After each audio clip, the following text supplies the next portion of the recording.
to keep their masks on through the forum, and they can take them off when they address questions. And we do ask everyone in the audience to keep their masks on throughout as well, and it is a policy of our school district. The candidates are here to tell us what they will do for our school district and our community if elected. Thank you to members of our Board of Trustees that are here tonight to help. Eric Stolley with Stolley Insurance, who's behind me, Dina Schultz, who is the chairman of our chamber board and with Civista Bank. And we have two students from Otterbein University helping tonight. And if they want to stand down here, we have Hannah Sturgeon, who is a junior, majoring in political science, environmental science, and sustainable studies. And Lindsay Payton, also a junior, majoring in equine pre-vet with a chemistry minor. Awesome. Thank you, ladies. Additionally, we're pleased to have some members of our Westerville Parent Council helping tonight, Melissa Cap Bender and Elizabeth Washburn. And we have a school district teacher, Lee Rutherford. So wherever they are, if they want to wave their hands, thank you for your help tonight. And a special thank you to Rachel Kreitz, who is our membership engagement coordinator with our chamber office, and she did a wonderful job planning tonight, and as well as our city council candidate forum. And thank you for all of you for attending and being so interested in learning about our candidates and making your educated vote at the ballot. We appreciate Mount Carmel St. Anne's, who is serving as our sponsor tonight, and they understand the importance of the election process and got behind us and sponsored tonight. You see, we've got some cameras in the back and some extra microphones around. We are live streaming this candidate forum on Facebook. It's the Westerville Chamber Facebook page, as well as the YouTube channel of the chamber. You'll be able to go back and see the Facebook one later as well. And we thank Phil Neustorfer with Edge Technology, who is handling all of that video for us. It's my pleasure to introduce the moderator this evening. And before I do that, I just want to remind everyone that this is this race. There are 3 seats available, and it is a nonpartisan election that we have here in Westerville. So again, it is my pleasure to introduce the moderator this evening, Dr. John Comerford. He is the 21st president of Otterbein University.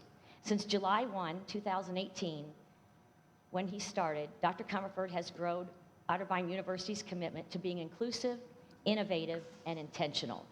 He has a strong record of commitment and advocacy for higher education and liberal arts colleges. Dr. Comerford completed his doctorate degree in higher education administration with an emphasis in law at the University of Kansas. He also holds a master's degree in college student personnel administration from the University of Central Missouri. And finally, he has a bachelor's degree in political science from Western Illinois University. Believing that higher education is the great equalizer, while at Otterbein, he is focused on access and affordability. He helped establish a scholarship that covers full tuition for Ohio students of families of children of need. The dual admission program, a partnership with Columbus State Community College, provides one of the most affordable degree programs in the state of Ohio. Now enrolling most diverse classes in the university's history, Otterbein's first-year class has grown from 12% to 27% students of color. When Dr. Comerford's not on campus interacting with students, faculty, or in the community, you can find him driving around his children with the many activities of Boy Scouts, Girl Scouts, soccer, tumbling, baseball, and church activities. So Dr. Comerford, I will turn the evening over to you.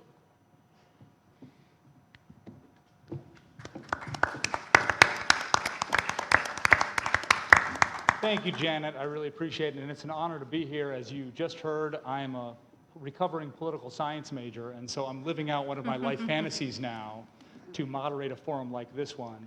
And I will say before we get going, as someone that sometimes worries about the future of our democracy, to see an evening like tonight, these fine volunteers wanting to serve our community, all of you with your interest, all the members of the chamber coming together to make an evening like this happen, it warms my heart and it gives me hope. And so please give yourselves and everyone else a round of applause for being a part of this. Now, you hopefully picked up on the way in the candidate guide, which has information about all of our candidates tonight. Tonight, given that guide, we're not going to be doing opening statements. You can read the biographies and backgrounds of our candidates in that guide. The questions, when we've already got many submitted, should be submitted in writing, and we have runners going around the auditorium to pick those up, and they'll be submitted to the review team just to make sure that they're phrased appropriately and not duplicative of something else we have and something like that, and they'll be bringing those to me as we go through the evening. No question can be directed to just one candidate. All candidates will be allowed to address every single question, and we'll have 1 minute, 30 seconds to do so.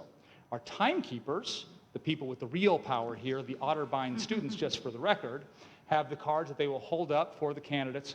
Green to indicate 30 seconds remaining, yellow for 15 seconds, and red means time is up. So we ask our candidates and thank them for following those guidelines.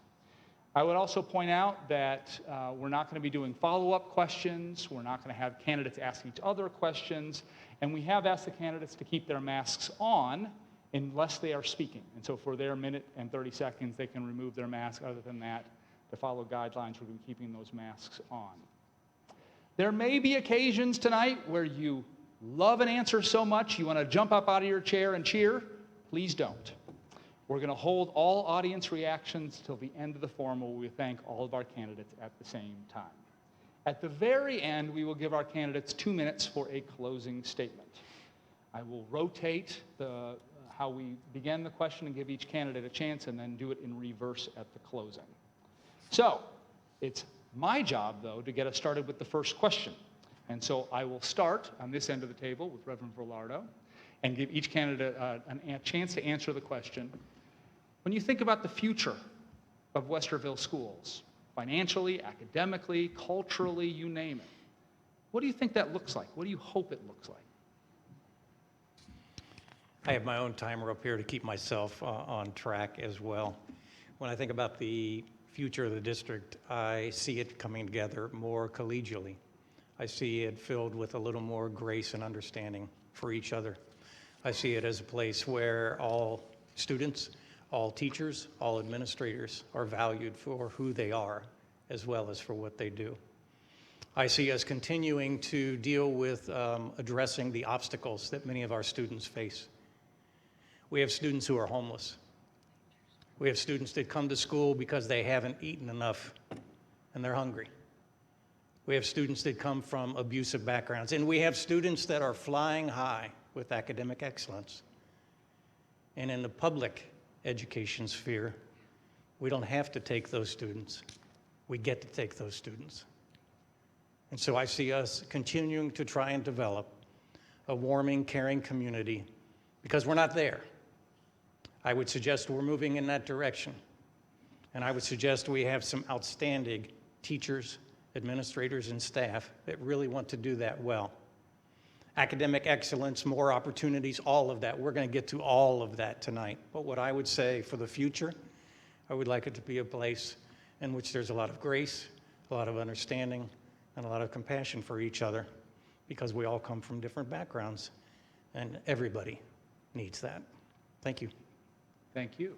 Dr. Nestor Baker? When I think about the future of Westerville schools, I think about it based on the foundation of what we have. We have a remarkable community that makes up our school district.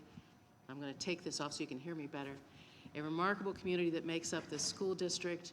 We have incredible staff, incredible faculty, incredible administration, and truly fantastic students. It is up to us as the community to make sure that what we craft for our future reflects the vision that we hold for all of those young people growing up, moving forward, and assuming their rightful place as citizens of the world as adults. For us to do that, we must come together. We must work to ensure that the divisions that are rampant across our country do not destroy or fragment what we have here. As I look to our future, what I look for is, as Reverend Velardo said, a community of grace, but I look for a community of joy, of achievement, of striving forward. And with that in mind, we will indeed stand on the shoulders of all who have come before us, who have sought that community in the past. It is within our reach. Thank you. Ms. Meyer? Thank you. When I think about the future of our school district, I see a community where children feel seen, safe, included in the curriculum and in the staff. They're taught the full history. I see a future where our children are taught emotional intelligence, where those skill sets that help mitigate stress and anxiety, and that have been proven where higher emotional intelligent children are happier and healthier, and they do better in school and in their careers. I see a future of us coming together as a community to center our children's needs, not just their academic needs, but their social, emotional, physical, and safety needs, regardless of race, gender, religion, and mental or physical abilities. When I think of our future, I see our children in our school district getting the resources that they need, that we have counselors to support them, not just one maybe per grade for 2 schools, but enough counselors to support their emotional and mental health. When I think of the future, I think of us building it together for our children's future. Thank you. Thank you. Ms. Davidson. Thank you. First off, I would like to thank the Chamber for hosting this event, and President Comfort for moderating, and for all the people that took time tonight to spend with us. When I think about our future for Westerville City Schools, I think about a place where we teach social emotional well-being, and we embrace kids for being themselves and accept them for being unique, and that we prepare them for being college and career ready for whatever journey they decide to take. I think it's really important for a school district to provide opportunities and experiences so kids know exactly what to choose. I think it's also important that while kids are in school, we teach them about the future and finances and planning ahead for what will come. And as we are board members, I think it's responsible for us to plan for future boards and for our community when we think about finances. Thank you. Thank you. Move on to our next question, which we'll start with Dr. Nestor Baker on. That is something close to my heart personally, so I'm glad to see it submitted, and that is workforce development. Our schools, K through 12 and higher ed, have many jobs, and one of them is creating the workforce we're going to need to drive our economy and support our community. So how do you think the Westerville schools can maybe do a better job or improve in that area? It's a dear subject for me as well. When I think about workforce development, you have to think about the continuum of student interests, student needs, and then how that juxtaposes with the needs of the future that our young people will be living in. As we have wrestled with the need to expand and build on career development for our young people, we have put a lot of resources into expanding career pathway opportunities, into making sure that we open up rigorous coursework to as many students as possible, that we encourage all of our students to perform at the top levels of their ability. I would like to see us continue to expand career pathways. I would like to see us also to make sure that we are providing appropriate guidance for our students. A four-year college degree is not always the best fit. When we think about whether it's four-year college, graduate school, whether we think about its community college, whether we think about its certification, whatever we think it may be, we need to make sure that those avenues exist for our students, that the coursework we provide, the development we provide for our staff, the opportunities we give our students, prepare them so they're ready to go when they graduate, whether it's career, whether it's military, whether it's a four-year program, whether it's two-year, whether it's certification. We want them ready, and to do that, we have to provide the opportunities to make that happen. Thank you. Ms. Meyer? Thank you. And I want to back up a minute and thank the Chamber of Commerce and you, Dr. Comfrey, and all of you for coming out tonight, and to those that are streaming in. I truly appreciate this ability to talk with all of you. I think it's such a great opportunity to partner up with our businesses in our district and to maybe, I know that the Business Advisory Council has kind of hit a lull a little bit, but to re-spark that and to think about what it is that we need here in our district to not create brain drain and to provide those opportunities in terms of internships and ability to train the next generation. And then when those students graduate, that they have some sort of a resume that they've already built. We have a plethora of opportunities in our school district, from the magnet school to the AP programs to the IB program and to the Pathways career centers. And it's such a great opportunity these days. I wish I had when I was in school, in fact in this school, to be able to think about what it is that I want, where I want to go. Do I want to go on to a four-year college? Do I want to pursue a career? So I would really like to see those opportunities flourish with the Business Advisory Council and see what we can do. Thank you. Thank you. Ms. Davidson?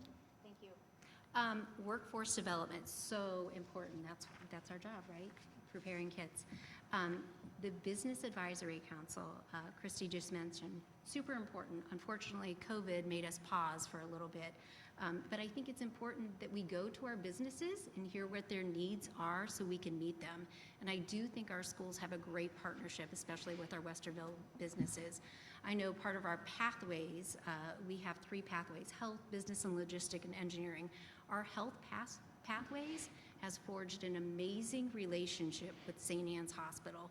And many of you probably don't know, but our kiddos are actually able to shadow physicians. And if you talk to them, some of these opportunities are life-changing and actually help them make decisions if they would like to go on and pursue that career. So I think that is, it's just a beautiful thing. And I know that the staff works really hard to forge those relationships. As far as our career centers, what a great opportunity for our kiddos to get in and try things, to figure out if that's what they want to do.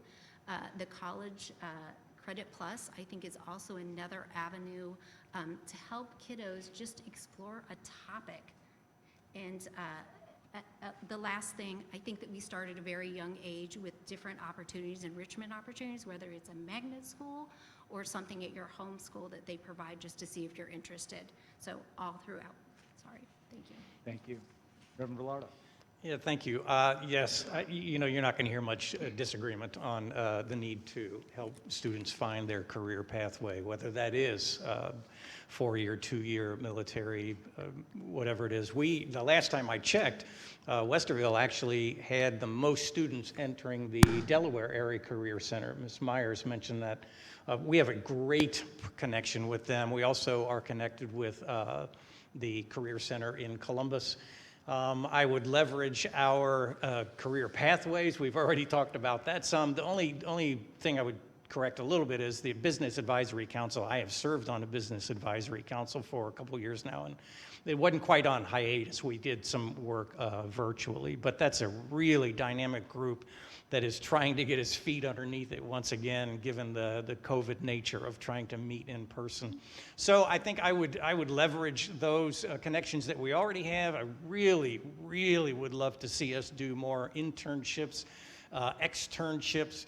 We have tremendous pathways. Ms. Davidson just mentioned the medical pathway. There's also the engineering pathway. And really, what we are doing is really good. And the only final thing I would say is if somebody is looking at a 4-year college, I would, of course, suggest that they look deeply at Otterbein being one of their top choices. Thank you, sir. That won't earn you any more time, but I appreciate it. Thank you all very much. Our next question comes from the audience, and it's, please describe your specific qualifications for effectively governing a school system, specifically in managing a large fiscal budget, analyzing curriculum, and finally hiring, supervising, and evaluating qualified personnel. And we will start with Ms. Meyer. Thank you. Well, first, I'm a mother, right? I'm a mother of 2 in the school district. For the past 18 years, I've been a nonprofit leader. I have managed and mentored people. I've hired, and I've also managed, well, not millions, of dollars, I have managed nearly $1 million budget and have fundraised and wrote grants to get that budget and to ensure that my staff was able to eat, feed their family, and pay their bills.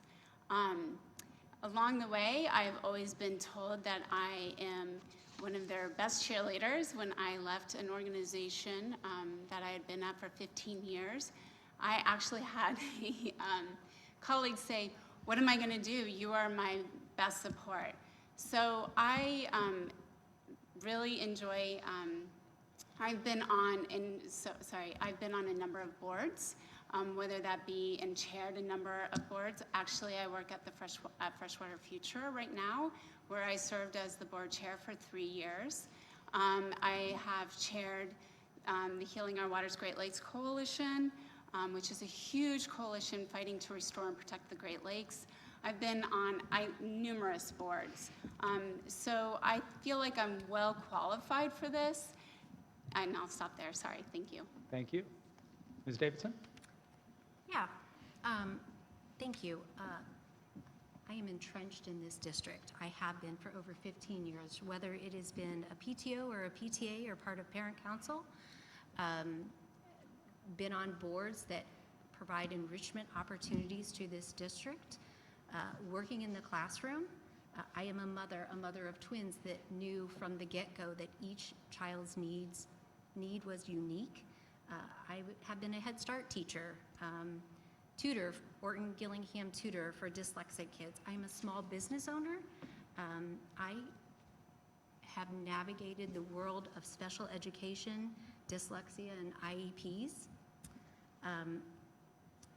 I listen and seek out differing opinions, and I do that over and over again with the community. And I feel like when I come to board meetings, your voice is reflected in my vote. Thank you. Thank you. Reverend Velarde? What qualities do I bring? For 40 years, I've been a nonprofit leader. I know that's older than some folks have been alive, but I started in 1979. I've been building budgets, dealing with grants, working with people in the nonprofit world, again, for 40 years. Been a resident in Westerville 32 years, served in this district for about 20 years, volunteering in elementary, middle, high school, so on, some district committees and servants and so on, serve as the legislative liaison right now, so I have my head really in the legislative world. I am currently the president of the Franklin County School Board Member Alliance. That's a group of school board members from around Central Ohio, representing about a dozen districts or so. And so I have the pulse of Westerville and Central Ohio the pulse within Westerville. I think that gives me a pretty broad voice and experience across the academic world. And I would say that the people that know me best know that every voice matters to me, and that I try to build bridges, and I try to find a place where we can come together and seek some consensus while achieving excellence. That's who I am. Thank you. Dr. Nestor Baker? The qualifications that I have as regards budget, curriculum, I think personnel were the categories you mentioned. I have 22 years experience on the Westerville Board of Education. I was on for nearly 15 years, and when my term expired, stepped away for 8 years, and then was urged to run again when we went into a financial tailspin. And the reason so many people were urging me to run again was because of the success I had already shown in helping to navigate our budgets, helping to craft those budgets at the same time as we work to expand program and opportunities for kids.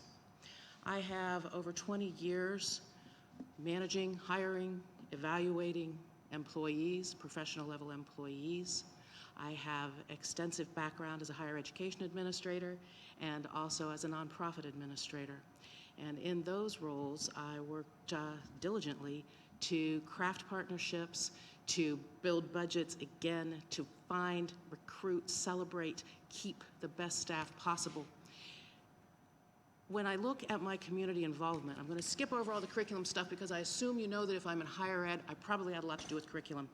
Neighborhood Bridges president, Uptown Westerville Inc. president, Westerville Symphony president, Central College Presbyterian Church Board of Trustees, Ohio Crime Victims Justice Center treasurer, and Congressman Balderson's Military Academy Selection Board.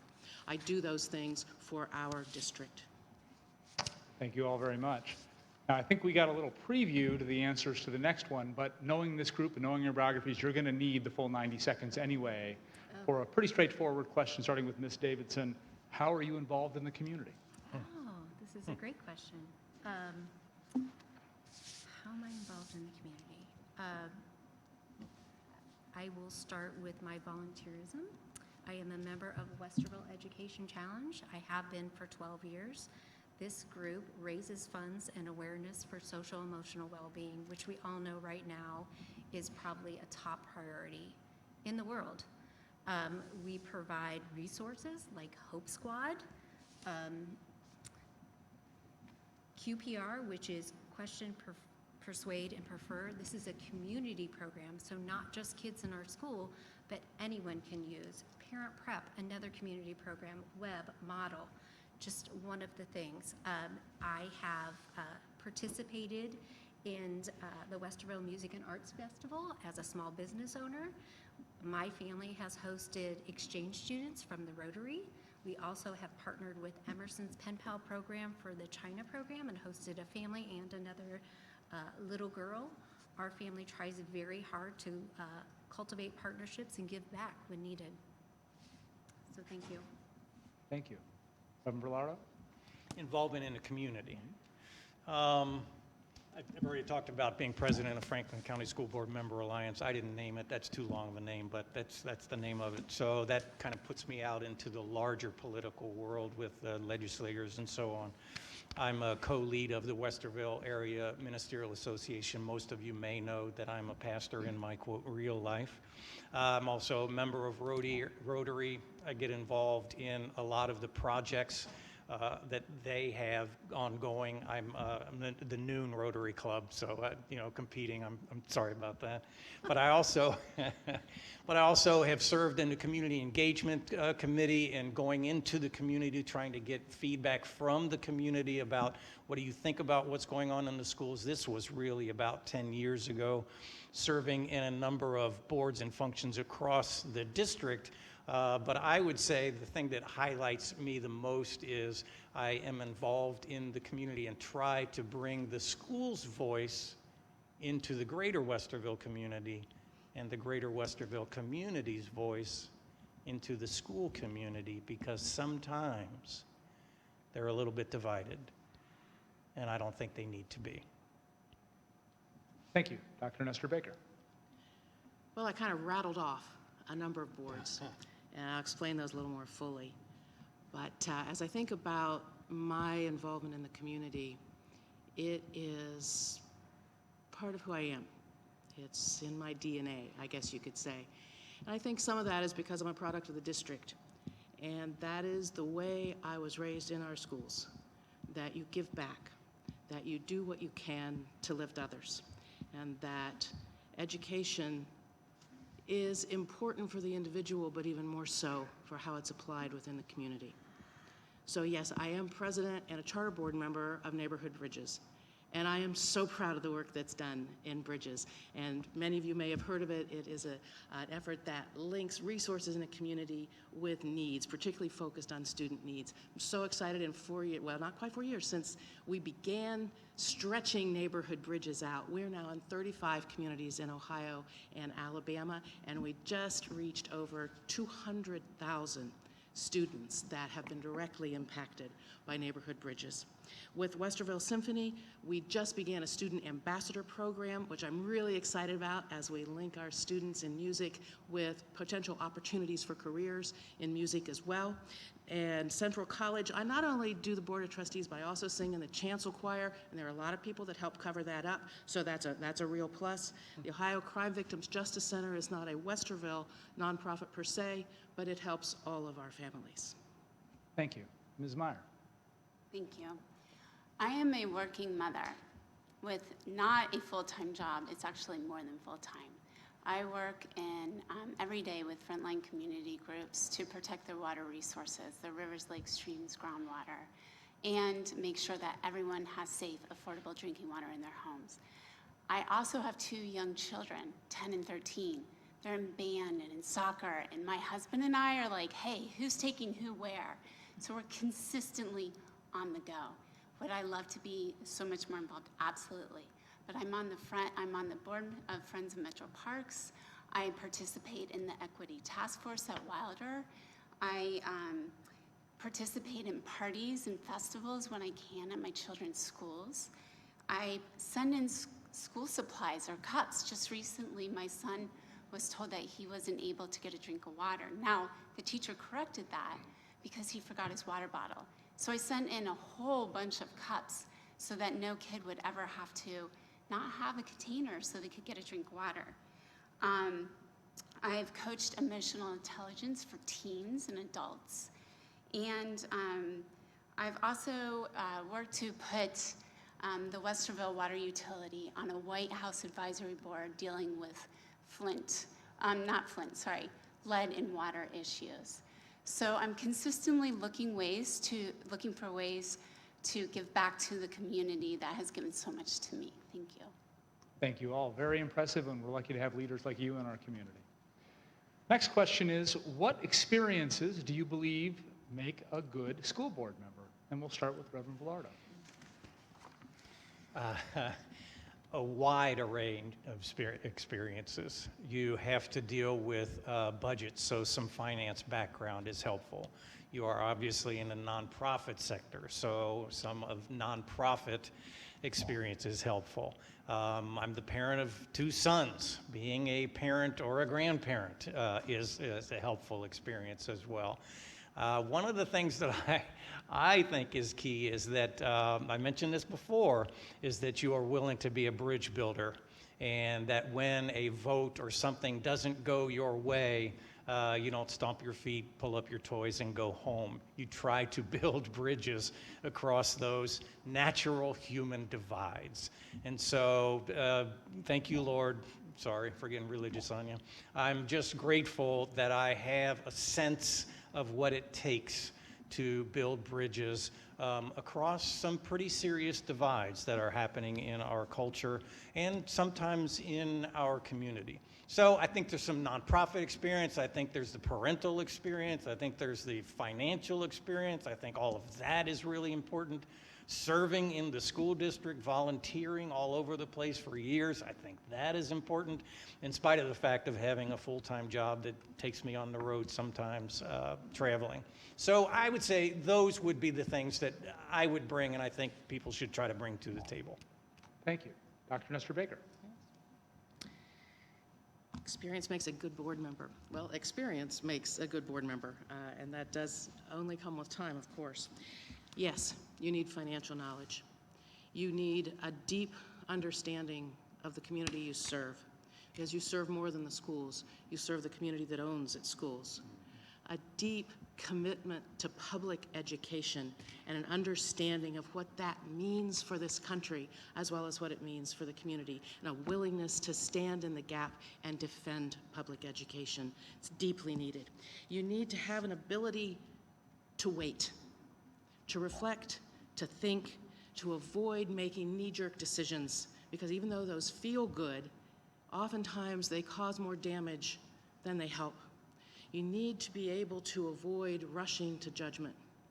And in that, you need to be able to look at the big picture so that you see not what just this group says, but what this group says, and that group says, and those people there say, and begin to hold that together in one way of approaching decision-making.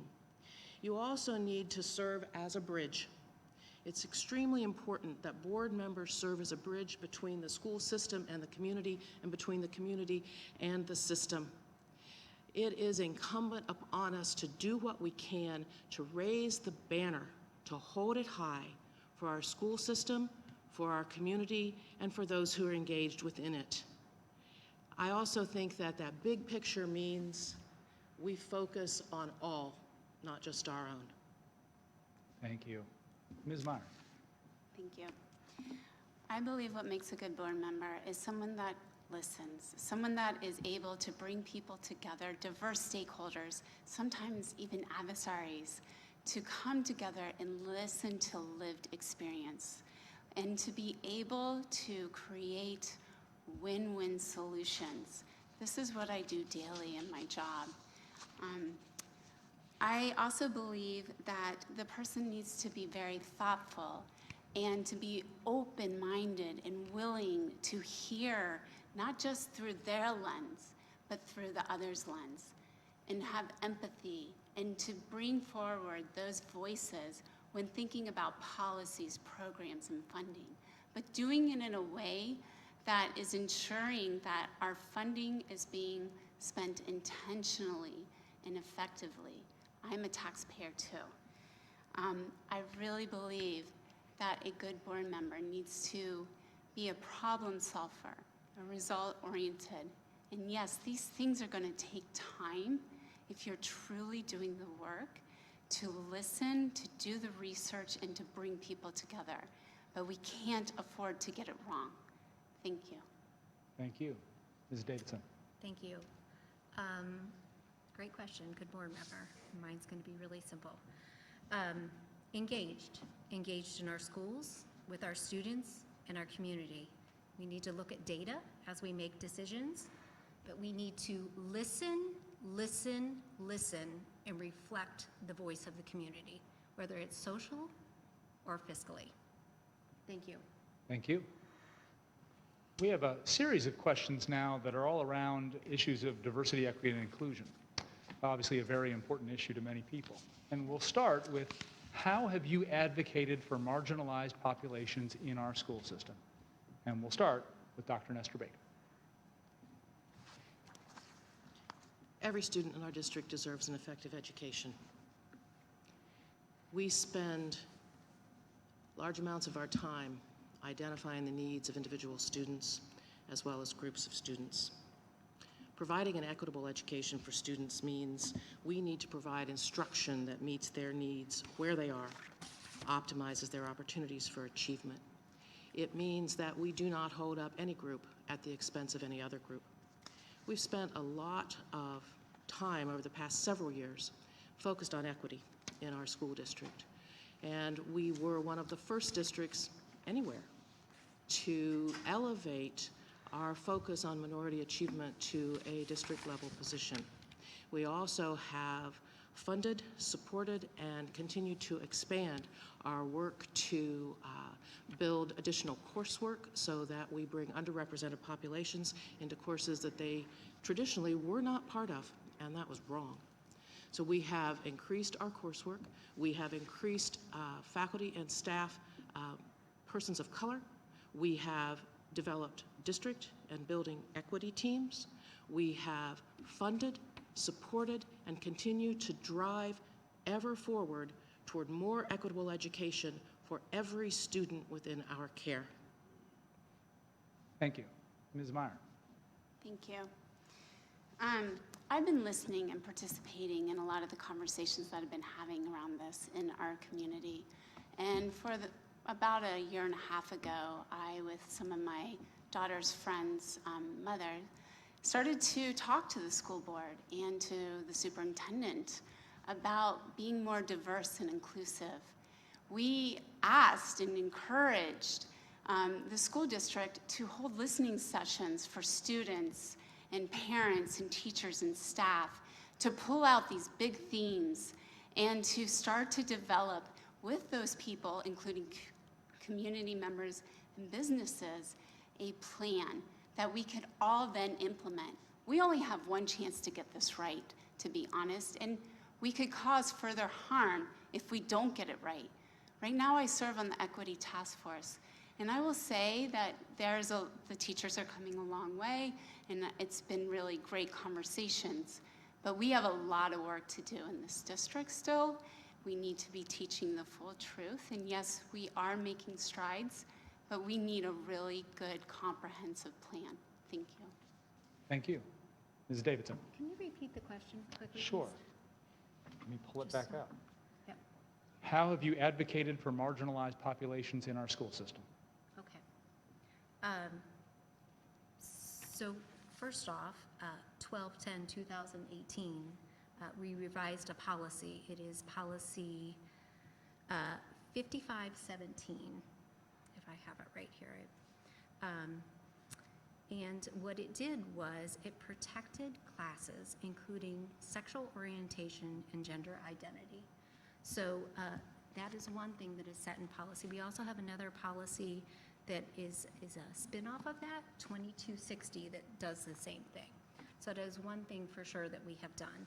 I think it's important to know that 48% of our students are people of color, and 60 different languages are spoken in our schools. And I think all voices need to be heard coming from each and every classroom. That is part of the equity framework. I'm not going to repeat what my colleague has said. Also, my work on WEC is really centered around making sure all children's voices are heard and people are valued and feel heard. So thank you. Thank you. Reverend Ballard? Thank you. Yeah, you're not going to get a lot of difference up here. Three of us serve on the board right now, and so you're asking, what have we done? I would echo what we have already done. I've been very blessed to, we've created the district equity team. Over all the district, how can we create more equity opportunities throughout the district?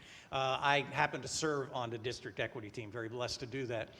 Ms. Myers mentioned that she's on the building equity team for Wilder. The district equity team, I serve on the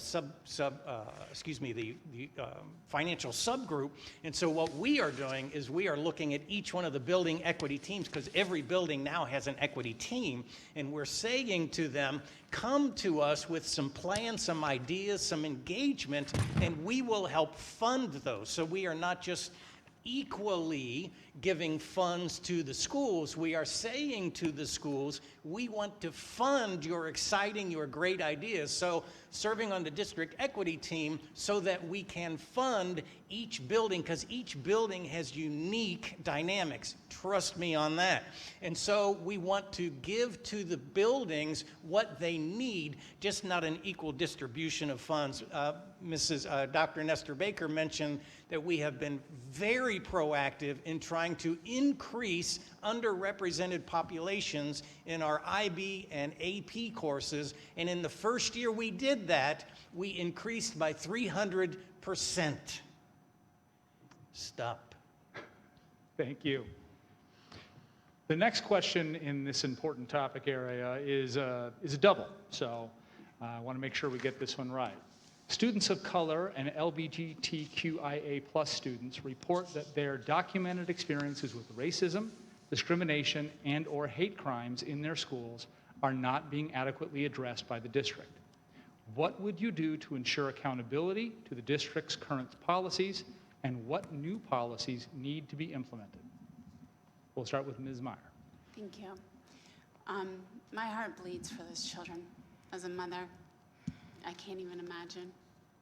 I can't say that I have all the answers as a cis white woman up here. But what I can say is that we need to hear those students' concerns. We need to understand the parents' concerns. We need to understand what the staff's concerns, the teachers, the community.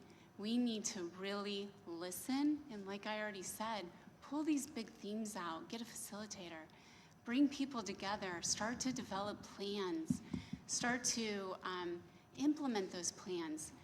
I believe in lovingly holding people accountable. So if people aren't following those, talking to them about the policies and the programs. I do think that we have a lot of work to do in this district, and I can't say again that I have all those answers, but I do promise to commit to listening and working together to accomplish what our children are so desperately begging for. Thank you. Thank you. Ms. Davidson. Thank you. Last Monday night during the board meeting, I made a motion for an external audit to review policies, processes, practices, culture, climate, with the goal to ensure professional development, training, policies, processes, and practices in place for a safe and healthy environment for students and staff. I take this very seriously. I feel like I ask hard questions, although I think I need to do a better job at following up on those questions. And I've heard that a little bit over the last 2 weeks, and I make that pledge to do that going forward. Zero tolerance for me. I think we all are unique and need to be accepted and loved and heard and seen. We need to have a transparency of processes, and I think we are working on that just to understand what is happening. I think we need to communicate a little bit better what those processes are, communicate with our families what's going on, what's happening next, just to let them know so they feel like they're involved and know what's coming next. I also think that it's really important as we look at mental health that we look at maybe adding to the bottom in elementary school. We do a great job at high school, but I feel like if we could maybe hit that ground, we could stop or help some of these problems. Sorry. Thank you. Reverend Blardo. Yeah, all of us are parents or grandparents of kids in the district, and it is beyond heartbreaking that any child of God would be looked down upon, hurt, harmed, bullied. All of us will agree to that, but what you're asking is what is next. Ms. Myers is right. It's a lot of listening, but I don't think that goes far enough. I think listening and creating these listening circles is a great idea.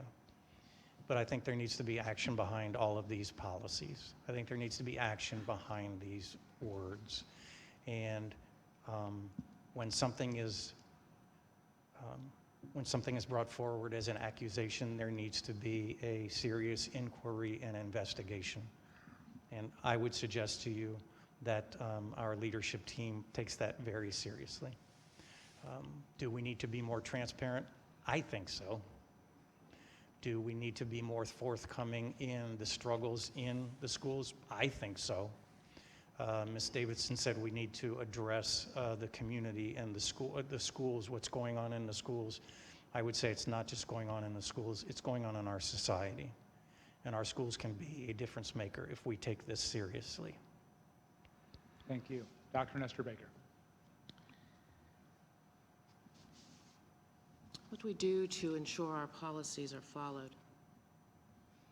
Transparency is a huge piece of that. We have very strong policies as regards equity, as regards racism, as regards harassment, as regards mental health, as regards all of the issues that we talk about, that we worry about for our children. And I would say not only for our children, but for staff members as well. We need to work with our administrative team on identifying reports that come to the board on how our policies are being followed and the procedures that are used to make that happen. We also have accompanying administrative guidelines around the policies that we create when that is appropriate, and we need to always be returning to those guidelines to see if those actually meet the needs. One of the things that we need to do always, and we do work hard at it, but we need to work even harder at it, is to make sure that we communicate the avenues that are open to students at the level closest to the students. It doesn't help a student to be told, the Board of Education has a policy. It helps the student to say, here's what you do if you need help. How can I help you? And that happens with the student, with the people who are closest to the student. So our policies need to live in the buildings, in the classrooms, and they do that through training and through empathy. Thank you. Our next question is, would you or do you condone the teaching of critical race theory? And we will start with Ms. Davidson. Okay. I am going to read the definition of critical race theory that I use. So critical race theory is an academic concept that is more than 40 years old. The core idea is that race is a social construct and that racism is not merely a product of an individual bias or prejudice, but also something embedded in the legal systems and policies. It is taught in a law school class. If you aren't talking about the law, then you aren't talking about critical race theory. Ohio's learning standards are set by Ohio Department of Education, and CRT is not part of the curriculum set by Ohio Department of Education and is not taught in Westerville City Schools. If you are asking me about hearing all voices heard from the classroom, I absolutely feel like it should be reflected from the classroom. 48% of our students are people of color, and I think it's important that all voices are heard. Thank you. Thank you. Reverend Velardo. Thank you. I get this question a lot out in the community, and the first thing I do is I look at them and I say, what is critical race theory? Because I'm finding a lot of people are getting their definition from talk radio or cable news. Critical race theory began, Derek Bell, an attorney, first tenured black law professor at Harvard University, fought a lot of desegregation lawsuits in the 50s, 60s, 70s, and he won most of them, but he discovered that just because he won the lawsuits did not mean that desegregation was taking place. And so he took it into, Mrs. Davidson is correct, he took it, he's a legal scholar, he took it back to Harvard, created this idea behind this theory, and it is now taught at graduate level law schools. So obviously it should not be taught to middle schoolers and high schools. However, what is behind the question, I think, is the idea, can we teach about race and racism in our schools, and how can we not? The idea simply is that teaching about race and racism in our history and bringing us to where we are is not about shaming and blaming, but it is about naming the realities of our history and how we got to where we are. So race and racism and the realities must be taught accurately, without shame and blame, but to name the truth and to figure out how we got to where we are and what we can do about it. Stop. Thank you. Dr. Nestor Baker. CRT is not part of any curriculum that the board has approved. And you've heard what it means, and you've heard about what we think should happen. I agree with what Reverend Velardo said about what we should be doing. But the initials CRT have come to mean much more than a theory. It's about what people believe and what people are worried about being taught. And I think it does a disservice to people who have concerns about what is taught and how it is taught if we dismiss it by saying it's an academic theory. Instead, we need to focus on what people are really concerned about. So to help address people's concerns about what we teach and how we teach it, I have advocated for and am pleased to say that our curriculum has been put online so that people can look to see exactly what we do teach. And that will help go a long way toward helping people understand what we mean when we talk about teaching hard history. We have always taught hard history in this district. We always work to improve how we teach history, whether it's hard history or not. But we have not shied away from the issues that need to be taught, need to be thought about, because what we need to do is help our students learn to think critically, to weigh evidence so that they can make a better tomorrow. Thank you. Ms. Meyer. Thanks. I will not belabor the point. Critical race theory isn't being taught in our K through 12. I will say the Ohio General Assembly will never allow that either, as someone that's consistently down at the State House. One of the things that I love so dearly about our school district is walking into our schools and seeing, as Ms. Davis said, 48% of our school district that is people of color, over 60 ethnicities. Our school district needs to reflect that in our curriculum and in our staff. And we need to teach the whole history, the whole truth. I grew up in this district. My son and I just recently read Stamped together. And we sat there and talked about all the things we did not learn. And it was really eye-opening. So I strongly believe that our children have the ability to create a better, just, equitable, liberated future. And I pledge to continue to learn that truth, to teach that truth, and to work with you all and the students and the teachers and the staff and the community and the businesses to bring that truth here. Thank you. Thank you. Continuing with this theme, a follow-up question just came in. What skills and experience do you have in advocating for public education at the state legislative level? What is your stance on HB 322 and 327? How will you act on your stance? Reverend Velardo. Thank you. The first thing I would say is I would refer back to being president of the Franklin County School Board Member Alliance. That puts me in touch with a lot of our state legislators.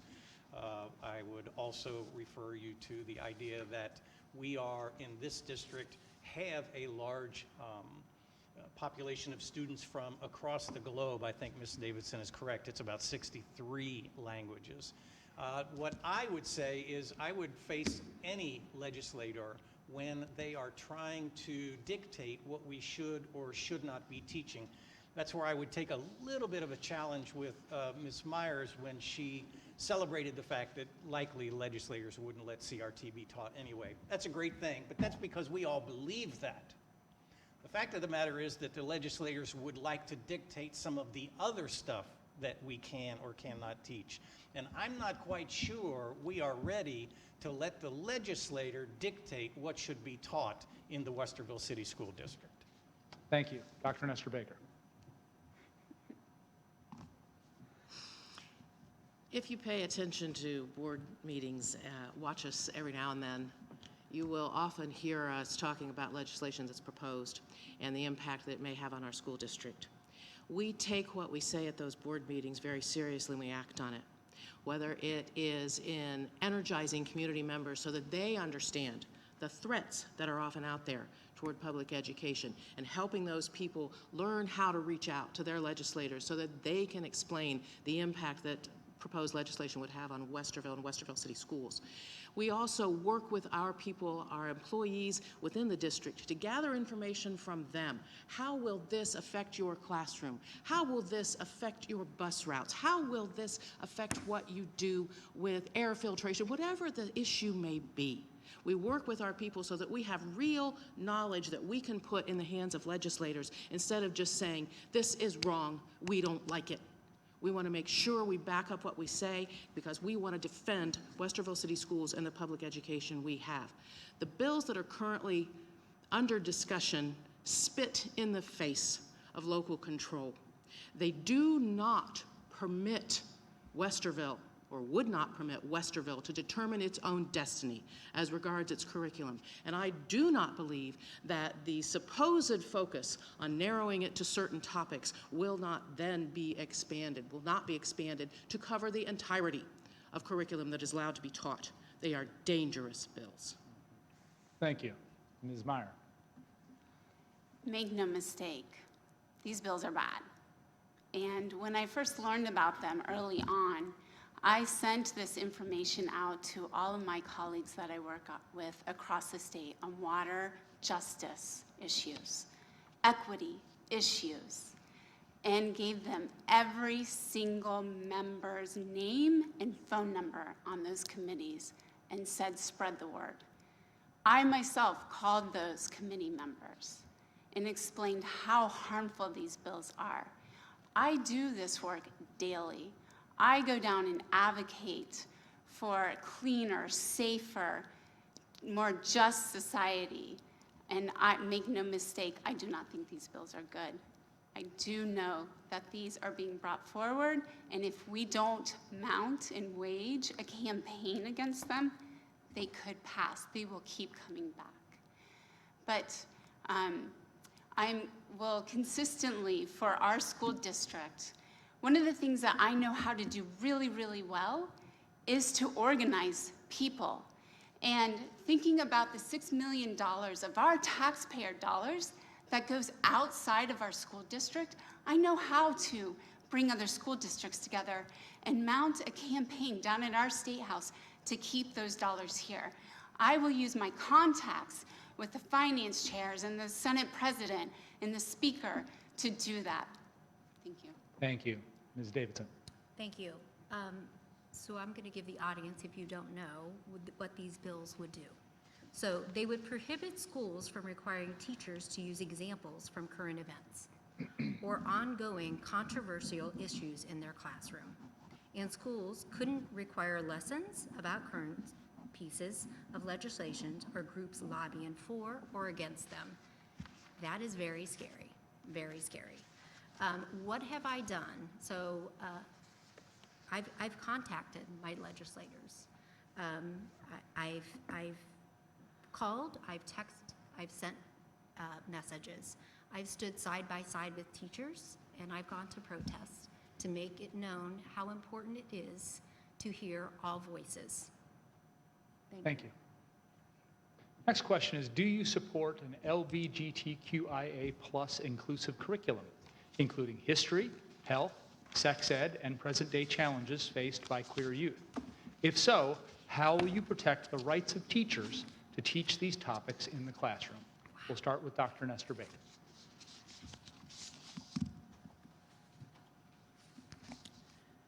I support the rights of all students in our district, whoever they are, however they are defined by whatever label is given to them or that they assume. And I'm not a big fan of a lot of labels. I am very proud of the supports that the schools have put in place and will continue to put in place to meet the needs of all of our students, including our LGBTQ students. I do think that it's important to go to what we have done as regards the policies in this district when we talk about protecting teachers, when we talk about controversial issues, because these are controversial issues for some families. Our policies on curriculum, on handling controversial issues, on questioning the decisions around curriculum are very clear. They are strong. They have been in existence and have been revised many times over the years. What we need to do is make sure that those policies are followed, because we already have the mechanisms available to do what we need to do, and we have the mechanisms available to make sure that our community is aware of what we are doing, why we are doing it, and how it will be done. So I say, yes, we support all of our students, and we have the mechanisms to do so, and we also have the mechanisms to hear from our community as regards what they believe is appropriate. Thank you. Ms. Meyer. Thank you. Everyone wants to feel seen and heard, and our curriculum and our staff should reflect that. If the community at large doesn't know what we have in our policies, then maybe we should hold an educational session about what those policies and programs are. And I think that we should listen to the concerns of the teachers and fully understand them.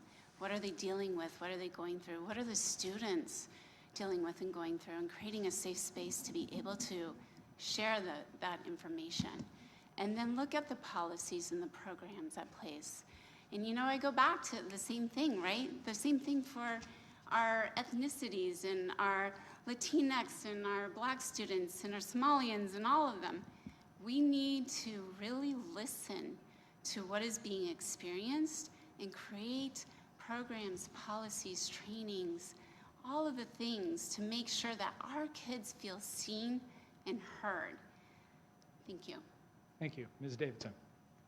Thank you. I'm not sure a minute and a half is really enough to answer this question, but I'm going to go ahead and try. I have a senior at Bowling Green State University who is going into education, and we talk a lot about her experiences with student teaching. And she would like to teach somewhere between preschool and third grade. So right now she is in a third grade classroom. And they still do that morning classroom time where you gather kind of in a circle, but not really in a circle. And they are talking about current events, family structures.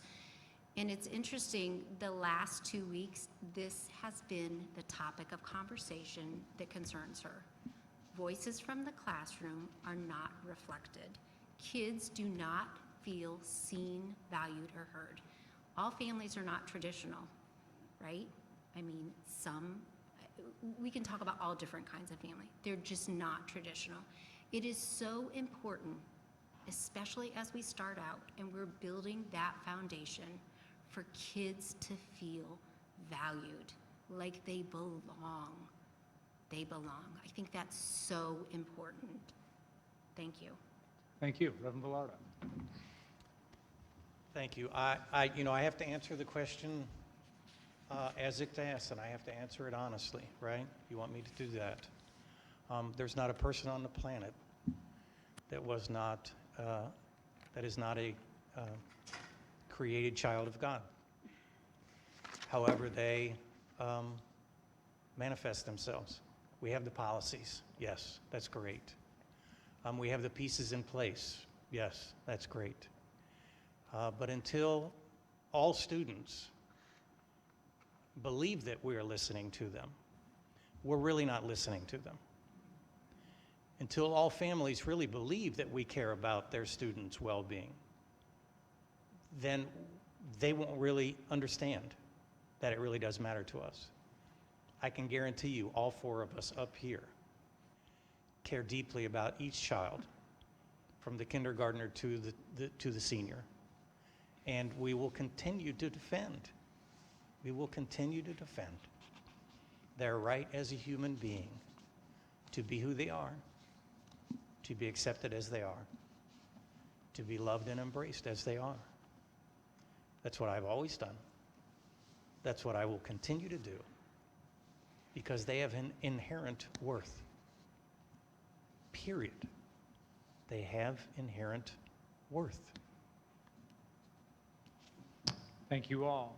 Staying with the curriculum, but on a different subject, some parents are concerned about third parties receiving contracts to teach our kids comprehensive sex education. Are you carefully reviewing all of the materials used by Sintero? I'm sorry if I'm saying that wrong. And what will you do for parents who feel this program goes into details that young children should not learn at school? We'll start with Ms. Meyer. So if I heard, can you just repeat one Sure, more time? why don't I'm we sorry. do that? That had some It was a information in it. long, Yeah. Some parents are concerned about third parties receiving contracts to teach our kids comprehensive sex education. Are you carefully reviewing all of the materials used by Sintero, and what will you do for parents who feel this program goes into details that young children should not learn at school? So 2 questions: 1, reviewing the materials, and 2, what are you going to do with parents that aren't comfortable with it? Thank you. So I could sit up here and try to tell you that I have all the answers, and I really don't. I don't have all the answers, and that's why it's a partnership between all of you, the parents, the students, the teachers, the staff, the community. What I am committed to do is to look into this, to sit down with whoever asked this question and really fully understand the concern, and to look into the curriculum and others, whoever wants to have this conversation, and to make a very thoughtful decision on how to move forward in partnership. Again, I can't say that I can sit up here and know all the answers, but I do think that it will require a partnership. Thank you. Thank you. Ms. Davidson. Thank you. I need to look into this also. I am not aware of third-party teaching children in our schools sex education. As far as parents not feeling comfortable, agreed. Let's have that conversation. Let's decide what you're comfortable with for your child. Thank you. Thank you. Reverend Velardo? Yeah, you're going to get a lot of the same here. It's obviously disconcerting that some parents are feeling like we are teaching sex education at an inappropriate level for their children. I would, however, go back to what Ms. Myers and Ms. Davidson have said on some other answers. Why don't we just listen here? Why don't we engage the parents? Why don't we engage the students in an age-appropriate way and figure out, so what is being taught? Who is a third party that's being brought in here? I would want to know that. The curriculum person who is most best suited up here would be Dr. Nestor Baker. She knows curriculum very well, and so she may have a more thoughtful answer than what I am giving you. But the bottom line is, if we're going to listen to the community on other topics, then why wouldn't we hear this as well? As Dr. Nestor Baker reminds us on the board all the time, 3/4 of the people in this district do not have students in our schools. They need to have a bit of a voice as well, so we need to be listening to them as well. Clearly, if there's something that's inappropriate, we need to investigate it. Clearly. Thank you. Dr. Nestor Baker? He's right. I do say that all the time. 3/4 of our population doesn't have a child in our school system, and yet our schools belong to them every bit as much as it belongs to anyone else in this community. This particular question, when we look at third-party people coming in to teach anything, guest speakers, whatever, people who are not on staff with Westerville schools, there are procedures that a teacher is supposed to follow before that happens. So they need to be the teacher needs to be working with the building principal. The building principal needs to be saying, yay or nay, making sure that this fits the standards that are approved for teaching our students, making sure that it fits into what we've said is right for kids to be learning at a particular age. If that isn't happening, then it's important to make sure that people know about it. And when I say people knowing about it, I would say that, if this is a secondary issue, that needs to go to the secondary academic affairs department. If it is an elementary issue, we need to go to elementary academic affairs. We need to know what's going on if there's a problem. If there's a problem, we have the ability to explore it, consider it, weigh it, examine it, identify whether it is something that should stay or should go. If, once that determination is made, a parent is unhappy with their child being exposed to that, we are very clear in this district that students may be exempted and other opportunities provided for those students. Thank you all. Excuse me, I'm not supposed to do this, but if this questioner is still here, please come to any one of us afterwards and talk to us about this. Sorry, you can take You're 10 fine. seconds That's away all from right. my other. Sorry. Just doing your job. Thank you. We're going to change topics now to something that's on the mind of many employers right now, and that is staffing. As we continue to face a staffing shortage at all levels, how will you ensure we are attracting top employees in these fields? And we'll start with Ms. Davidson. Wow, this is a hard one, right? Going through COVID, trying to find staffing. We always try to attract and retain quality staff members, whether it's partnering with colleges and going to college and career fairs, posting signs, they're on our school buses. It's tough right now, and we see this across the country. How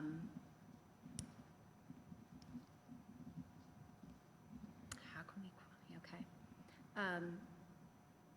I think right now, we have increased some funding as far as attracting bus drivers. We have done that also with our subs. So we have given bonuses to bus drivers when they stay, when they attract others. Our sub pay has increased. I think we're doing a lot to try to attract quality employees. Thank you. Thank you. Reverend Velardo? I'll take two slices of that. The substitute teacher piece. There was an article in the Dispatch today that said the lack of subs is a struggle across the nation. And we are feeling that just as much as everybody else. What I think we could do is, I think we could extend some offers to those who have retired teacher, perhaps increase that pay per a little bit more if it's a retired teacher from Westerville. I think we could also maybe look at the idea of, if you are willing to be a bit of a contract worker for Westerville, like you will focus Westerville only. Perhaps that kind of pay could be increased a little bit. I think Dublin is doing that. I think that's the newspaper article said that. The other, so that's like the sub piece. The other piece is our HR department really, it's really good. They are trying desperately to, for example, increase the diversity of our teaching corps. They have some connections with HBCUs. They have some ongoing fairs at some different colleges, certainly with Otterbein. I know they're connected very well. The deal is, here's the deal.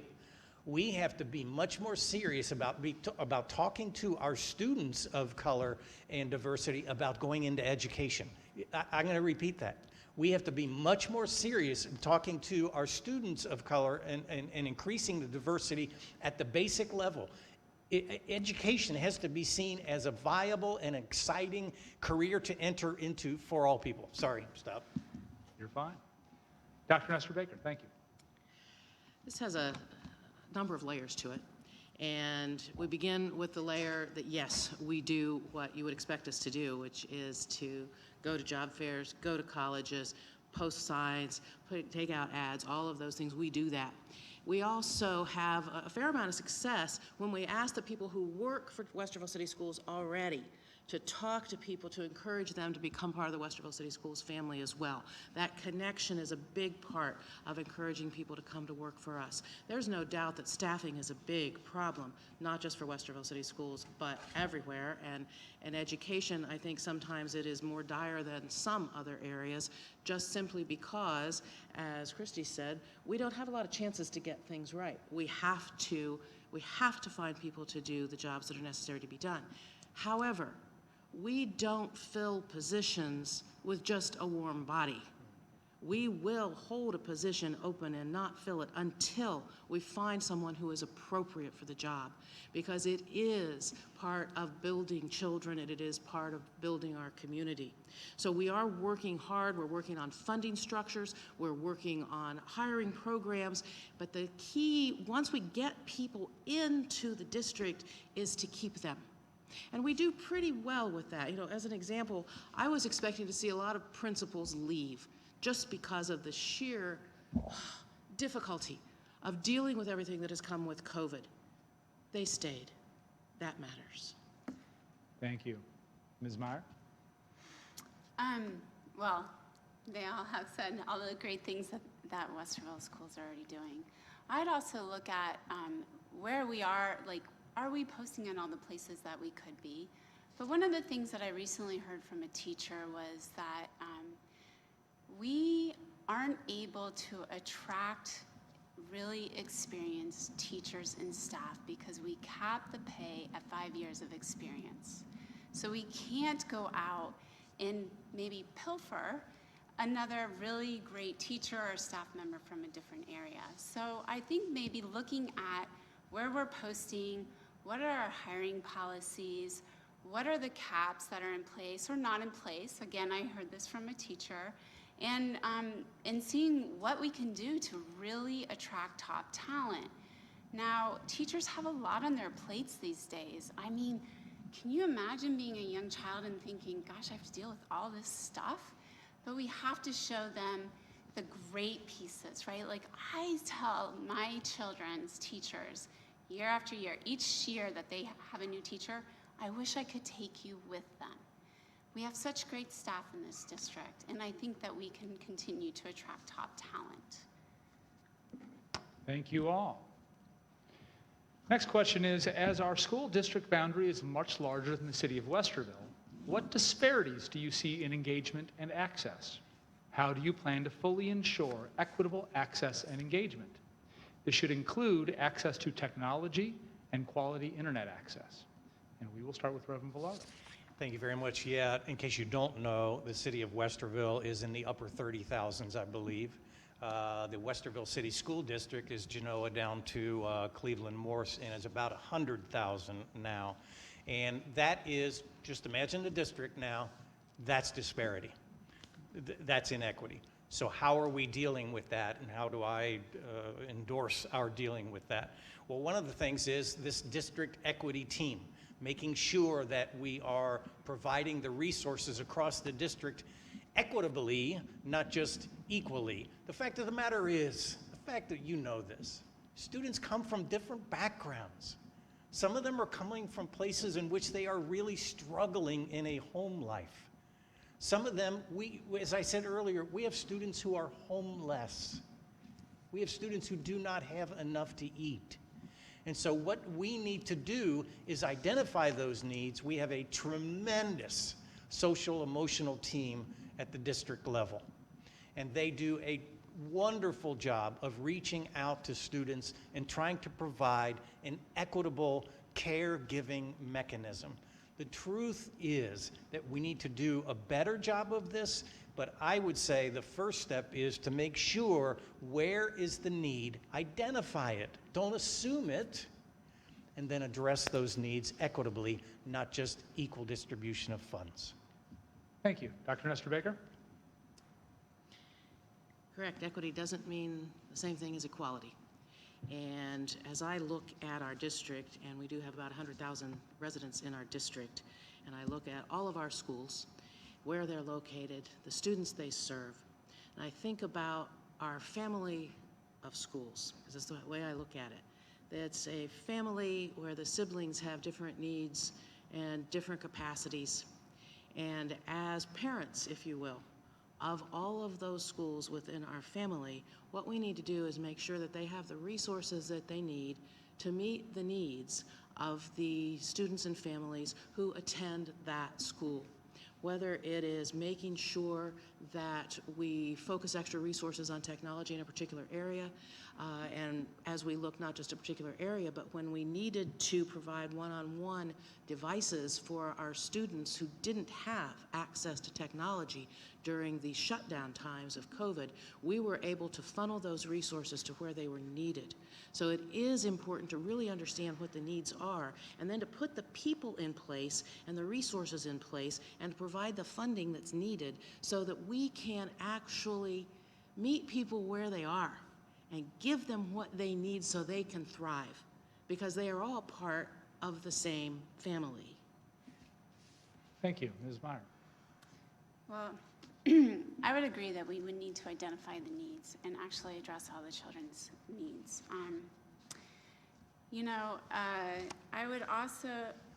I think we need to make sure that children are showing up with full bellies and that they have the proper clothing that they need so that they can start at the same place.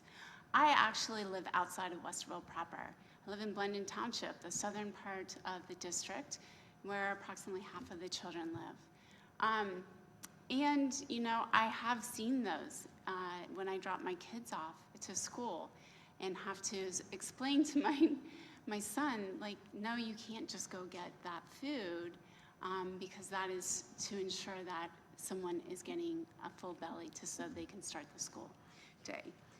I would also look at other funds that the federal government is sending down in the state. So there's TANF funds, and excuse me, I forget what that stands for, but making sure that those funds are used appropriately in the Westerville School District to provide wraparound services for children that are struggling. These are funds that are consistently sent to our state. I would also say that if we don't have enough Chromebooks in hotspots, let's go back to textbooks. There's a lot of research showing that children are really impacted by being on screens all the time. So I think that what we would need to do, again, is identify the needs and then come up with a plan. Thank you. Thank you. Ms. Davidson? Yeah, will you repeat the question one more time? I just want to make sure I'm answering it. Sure. As our school district boundary is much larger than the city of Westerville, what disparities do you see in engagement and access? How do you plan to fully ensure equitable access and engagement? And please include access to technology and Wi-Fi. Okay. So one of the big issues we've heard about since school has started was the lack of Chromebooks, especially in our middle schools. We recently applied for a grant and received that grant, and so we will be receiving 4,000 Chromebooks, and I'm not sure exactly how many hotspots. So that will help, and I think if I read the email correctly, those will go to our free and reduced or kids that are needing most. So I think that's a big part of it. As far as our Fair School funding plan that is new, one of the good things about it, right, and we all know that this formula that has been established doesn't really fund us fully, but it does fund us based on needs and resources. So I think that is a positive for us. I also believe, especially being a mother of twins, that you give to the need and not just everyone. So the kid that needed the most received the most. And I think that's important. I have worked recently a lot with our Abbey Lane community and our Somali population, listening and learning and talking to them about what would help them advance, especially after the loss of learning last year with COVID, and maybe starting to think about, as we establish policies and procedures going forward, probably what would help all the communities in the southern end of our district. Thank you. Thank you. All right, next question is, how important is it to look at funding activities like field trips or club opportunities with community donations or fundraisers when buildings have economic disparities? And we will start that one with Dr. Nestor Baker. Shall I repeat it? Please do. Okay. How important is it to look at funding activities like field trips or club opportunities with community donations or fundraisers when buildings have economic disparities? Okay. Thank you. Thank you.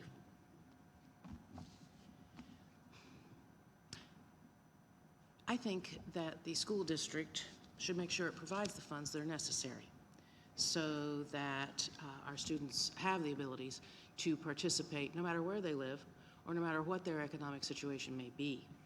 I think it's really important to utilize our partnerships and to work very closely with groups who may want to provide assistance.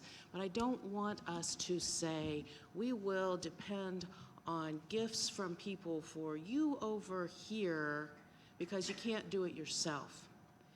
Instead, I think it's much more important for us to look at our funding and say, thank you for the gift you want to give in addition to what the district can provide.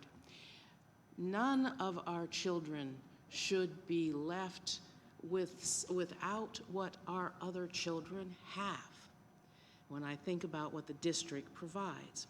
So, you know, as I understand the question, looking at funding activities for field trips and clubs and so forth, we utilize our partners all across the district in all of our schools because there are needs in all of our schools for our children to participate in those activities. It isn't just an issue of economic disadvantagement. We have real needs in every building. Our partners help us meet those needs.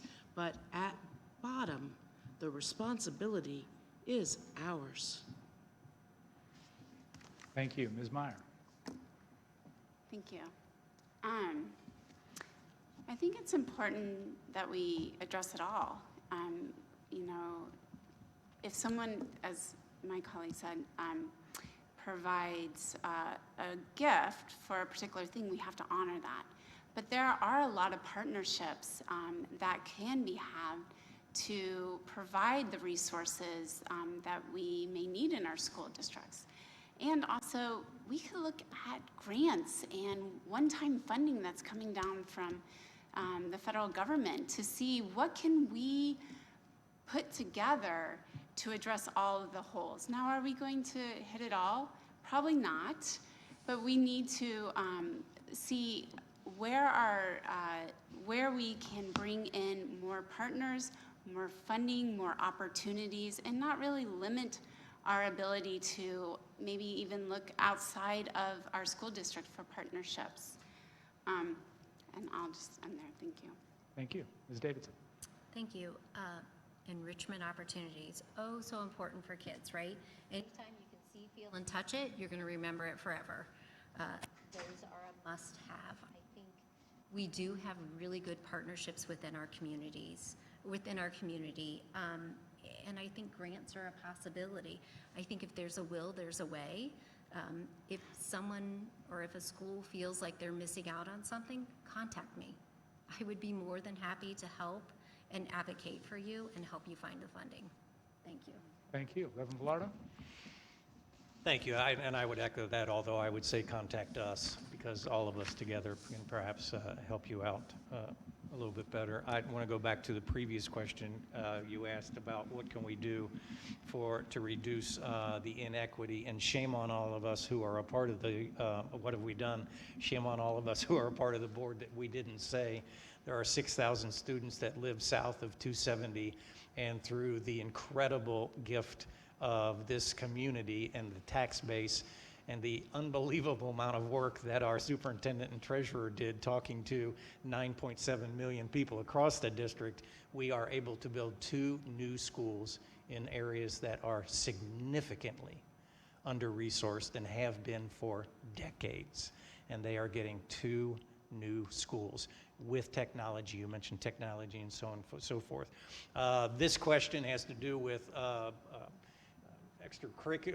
enrichment opportunities. Ms. Davidson, exactly right. Like, these are very important, and I hate the fact that kids would come to school, here, fill this out, send it home to your mom, bring in your check for $25, and some of them, that ain't gonna happen.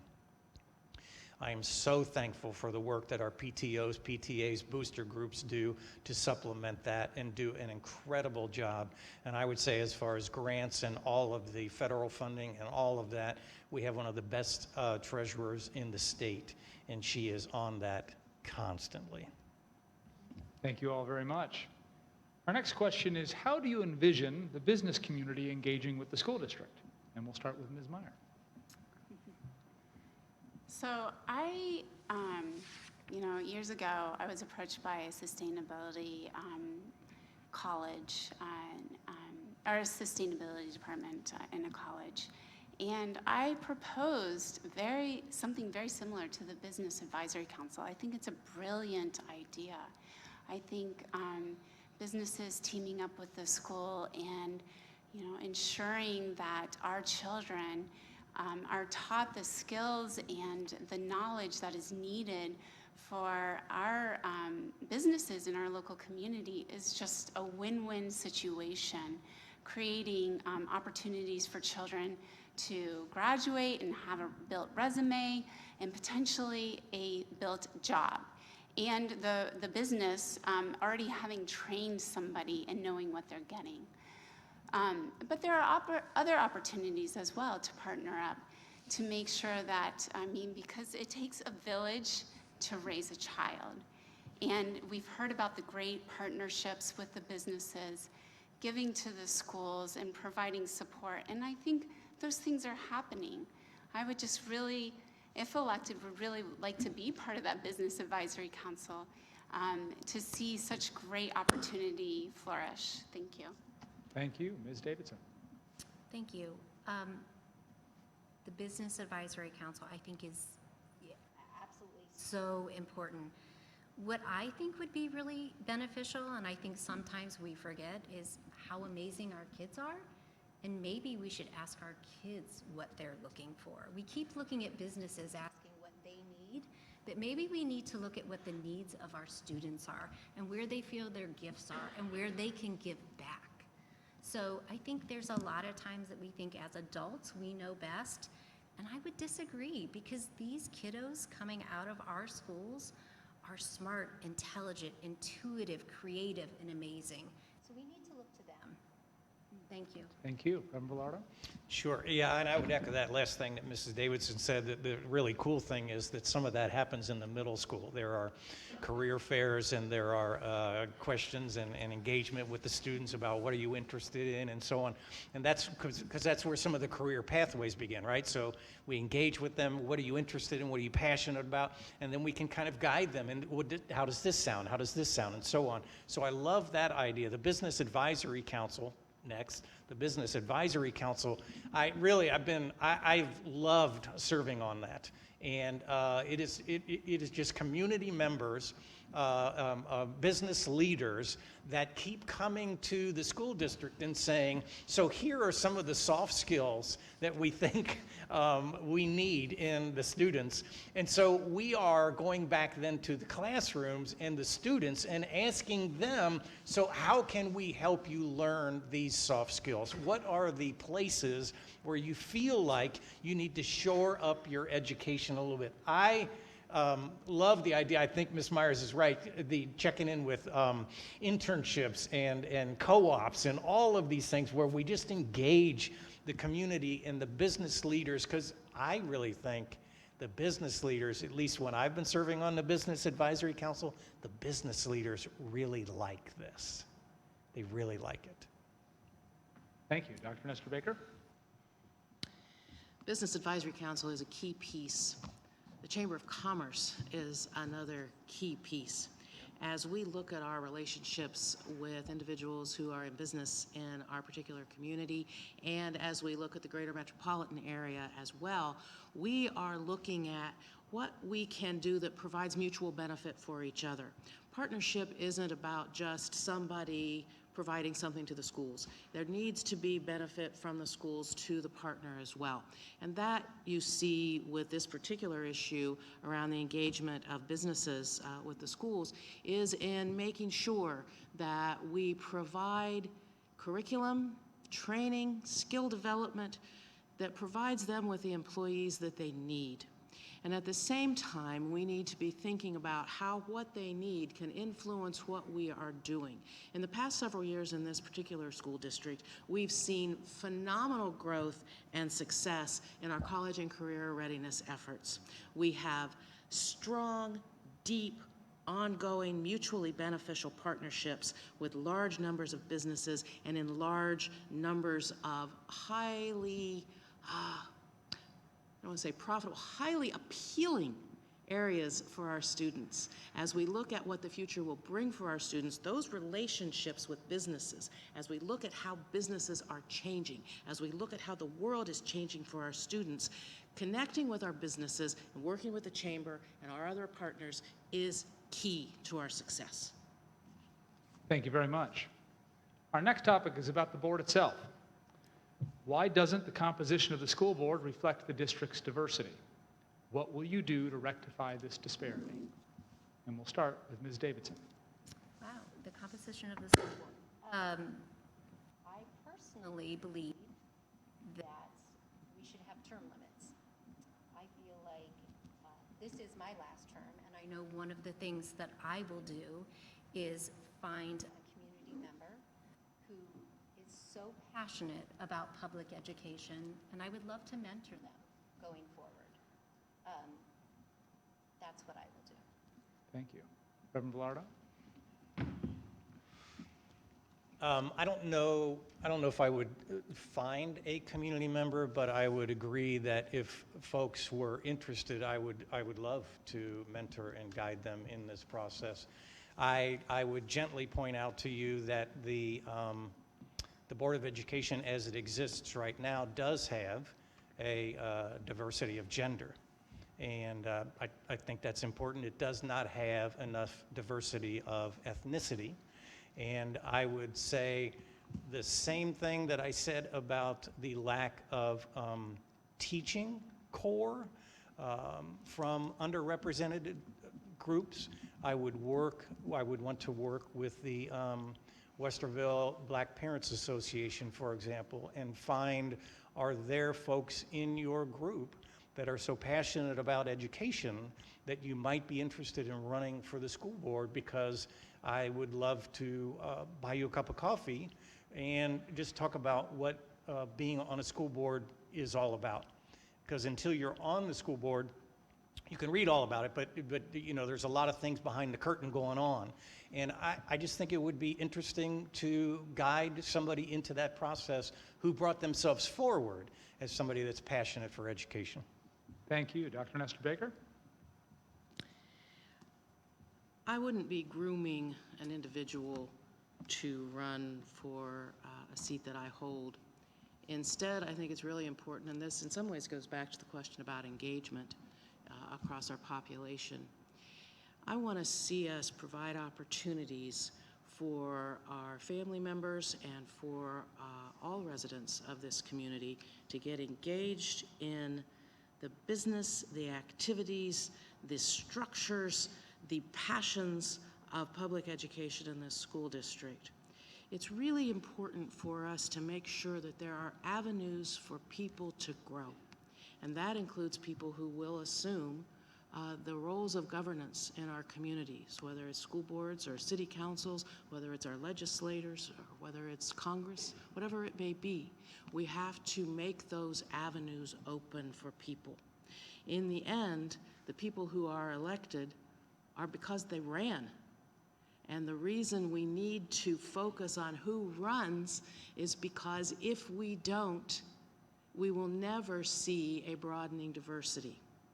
So we need to create opportunities, we need to open up the doorways and the pathways, we need to educate, and we need to support people who want to serve and who have what it takes to serve this district well. Thank you. Ms. Meyer. I do believe that the board could probably do more to engage the community, whether that be like educational pieces around policies or opportunities to come out. I know there's the board school meetings, but different opportunities. Maybe it's even a fun event where we can do trivia about board things. I don't know. But to really engage the community. And I love diversity. I love richness. I find that I like to surround myself with those different voices and ideas because it creates a richer, more colorful life. And so I would seek out, people of color and people in the LGBTQ+ community, and really just, see if we can engage them in the school board more in various ways so that they can see this as a fun opportunity, as giving back to their community too, and that they are well qualified. I love mentoring people, and it's something that I truly love dearly. And as I seek to look to my colleagues to mentor me, I would do the same. Thank you. Thank you all very much.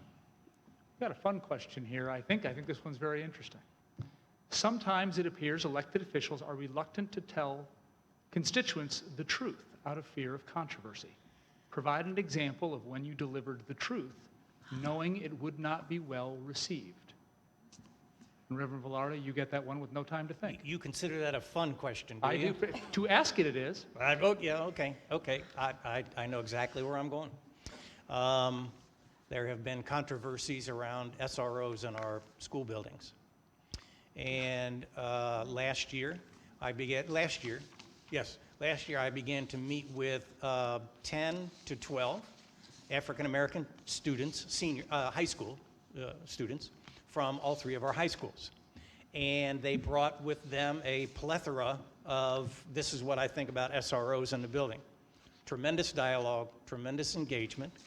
And some of them said, you all just hire police officers, don't have any particular training for them, and it is intimidating to us. And I said, I appreciate that response, understand where you're coming from, let me tell you where you're wrong. They do have particular training to be an SRO in our building, number one. Number two, their role is to be engaging with you, not enforcing all of the rules and the laws. And so I would say to you, I said to these students, to some of the students who disagreed with me, I said, I just want you to know that I think you're wrong, that they are there for punitive purposes. And if that's the sense that you get, then we need to do something about that because that is not their role. Some of them liked that response. Some of them did not like that response. But at our next meeting, all of them showed up. Why would you not tell the truth? Thank you. Dr. Nestor Baker? Well, with me, what you see is what you get. And there have been a lot of times I have told the truth and felt the pain of doing that. I also thought of the SROs as a more recent time when I have told the truth as I see it and told it to people who do not agree. I supported the creation of the SRO program in Westerville. I continue to support it. I believe that the SRO program provides a significant service, not only to our students and to our staff, but to our community as well. And I explained to people that I remember a time when our relationships with law enforcement were not strong. They are strong now. And in large part, that is based on the SRO program. That program helped develop the relationships that have served us incredibly well. And I think that as you think about it, you will realize a number of instances where having that relationship with law enforcement has made all the difference for us. Another one is the win-win agreement. And luckily, that has now faded into the past. But it used to be I was the one that was trotted out to talk about win-win and to explain to everyone north of 270 that those people belong to this district. And in fact, I grew up in Minerva Park. Belong to this district, are part of this district, pay the same taxes to the school system, and people didn't want to hear that. Thank you. Ms. Meyer. Well, I've never held office before, so I'm going to use an example from my day job. I am consistently doing this daily, honestly. So I'm just going to use an example, harmful algal blooms, right? We have a real serious problem in the state of Ohio. Predominantly, it's from a runoff from agricultural, fertilizer and manure. And the downstream communities are really impacted by this. Their water rates go up, and if they can't pay for their water, then their water gets turned off. Now, I consistently am talking to the agricultural community about the need for rules and regulations and laws and policies put into place for those that aren't doing the right thing, that aren't doing what they need to do to keep that fertilizer and manure on the farm field. Are they happy? No. Do they get mad and turn red? Sometimes. Sometimes they even shout. But at the end of the day, when I come back and say, how about the science is there, honestly, and I continue to use the science and the data. But at the end of the day, when I come back and say, hey, let's get in a room and understand each other's lived experience so that we can come to a solution together, they're on board. So I can't say that I've held office before, but this is something that I consistently do and will do going forward. Thank you. Thank you. Mrs. Davidson. Thank you. I feel like I am authentic and I speak from my heart even when it's not popular and different from what the community thinks as well as my colleagues. One of the big topics we've heard about since the beginning of the school year is masks, right? It's divided our community. They've come to school board meetings. I think it's probably the #1 email that I have received personally. But I support the decision that Dr. Kellogg made. I appreciate the criteria that was set up. Our goal is to keep kids in school, and we have to follow the science, and the science says it's a mitigation strategy, right? We know we're having a problem with quarantine, so if we can just do this small little thing and make the right decision, it keeps our kids in school where we can educate them and keep them safe. Thank you. Thank you all. Well, 17 questions and almost 2 hours in, and you're all quite coherent and doing very well. It's very impressive.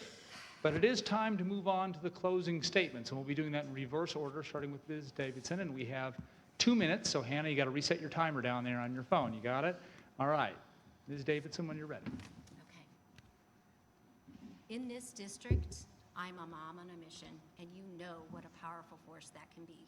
Students and their families want and need, demand, and deserve a voice at the table. I am that voice. I am qualified to be that voice. I am a voice for the kids that is heard loud and clear with each and every decision I make. But I am not just a mom on a mission. I'm a taxpayer and a resident who has studied this district inside and out. Over the past 8 years, I have spent hundreds of hours volunteering inside our schools, working with our students, helping them advance. I have developed and created enrichment opportunities for students, worked with teachers and parents to increase student achievement. Simply put, I walk the talk. Residents who wish to govern our school district as Board of Education members should be well-versed in all aspects of our district, not just district financials, crunching numbers, or looking at the bottom line. Our district is more than dollars. We are a people-driven enterprise. We are tasked with educating our youth, and as such, a Board of Education member should be active in our district and our schools while always, always listening and learning. I am that candidate, a voice for the kids, a person well-equipped to move our district forward, a mom on a mission to ensure all students receive a solid 21st century education while guaranteeing our community receives a good value for its investment. Please vote for me, Tracy Davidson, on November 2nd. Thank you so much. Thank you. Ms. Meyer. I just want to thank the Westerville Chamber of Commerce again, and you, Dr. Comfrey, and all of you for tuning in. And ask for your vote on November 2nd. For me, Christy Meyer, I bring a new perspective and new ideas and energy to the board if elected. I'm a mother of 2 young children in the school district. I bring a skill set that's currently not on this board. I'm an alumni of this actual school. I reside in the southern part of the district where approximately half of our children reside, and I'm endorsed by the Teachers Union.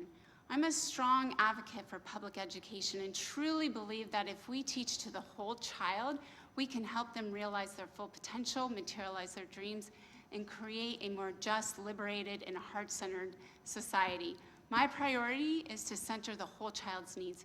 Yes, of course, the academic, but also the social, emotional, physical, and safety needs of all children, regardless of race, religion, gender, mental, and physical abilities. And to use every dollar intentionally and effectively. As a taxpayer myself, that's super important. All of this will take a partnership with students, teachers, parents, staff, community members, business members, and the board. And I'm committed to listening, to doing the research, talking to the experts, and bringing people together to create meaningful, impactful solutions. Together, we can create a better future for our children. So again, I ask for your vote on November 2nd. Vote for me, Christy Meyer. Thank you. Thank you. Dr. Nestor Baker.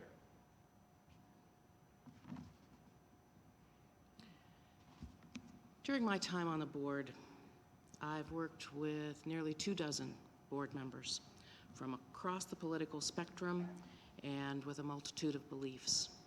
Across thousands of votes, we have come together on behalf of our schools, our students, and our community. What we have in the Westerville School District is not the norm in many other communities. In addition to a commitment to the education of our students, it requires a commitment to the community as a whole, because that's who this school system belongs to. And it requires a commitment to a spirit of trust and partnership and collaboration. We've seen those commitments lost in other communities, some of which are close to us here. And when those commitments are lost, what suffers? Our children, our community, our future. We need to maintain those commitments here. I want to help make sure we don't lose sight of our commitments, that we leverage our commitments to our community, to our schools, and to each other to make our schools the best they can be. These last 2 years have presented all of us with challenges we've not seen before. Our task now is to make sure we emerge from these times sound, strong, and focused on providing the Westerville education our community expects. We need to focus on meeting children where they are and providing the right supports to help them grow. And we need to balance our changes with our traditions. That's what I believe. That's what I will work toward. And I ask for your vote and your help as we make this happen together. Thank you very much. Reverend Velardo. The truth is, you have not heard a lot of policy and progress difference between the 4 of us. What I would suggest to you is that this current board that you have We have focused on reducing and eliminating obstacles to student success and achievement, whether that's fees, whether that's extracurricular losses. We've eliminated win-win and have saved the district millions of dollars. This current board that you have has created this district equity team, the building equity team, securing the boundaries. This board that you have has worked to increase AP, IB enrollment in underrepresented populations. If those initiatives are important to you, then I would suggest this board that you have, which certainly is Dr. Nestor Baker and Mrs. Davidson and myself, I would suggest to you that the board is on time, on task, and on target as best we know how. However, we live in a world that is increasingly strident and divisive, communicates anger more than acceptance and accusation more than love and grace. When you make a statement, people just shake their heads, but they won't get involved. This board is involved. Beyond the world in which we live, there's a world we're trying to create, and the schools have a place in that. Equity and inclusion and compassion and grace are a part of that. If these achievements that I've talked about mean something to you, then I would suggest gracefully that you could vote for Rick Villardo, Dr. Nestor Baker, and Mrs. Davidson. But if that kind of bridge building is not important to you between teachers, administrators, between community and teachers, between students and students, if that kind of bridge building that I will bring is not that important to you, then I would suggest that Rick Villardo is probably not the person you should vote for. I ask you to consider, what kind of district do you want to have? And do you want to have a bridge building, compassionate district? That's what I think we have brought. Thank you. Well, thank you all very much. It's been an honor to be with you this evening. And on behalf of a grateful community, I am just wanting to express how much it means that you're willing to volunteer for these service and leadership roles, often thankless, I'm sure, but so meaningful and so impactful. And the fact that you're each willing to stand up and do this, we really do appreciate. Let's give it up for our candidates. Thank you.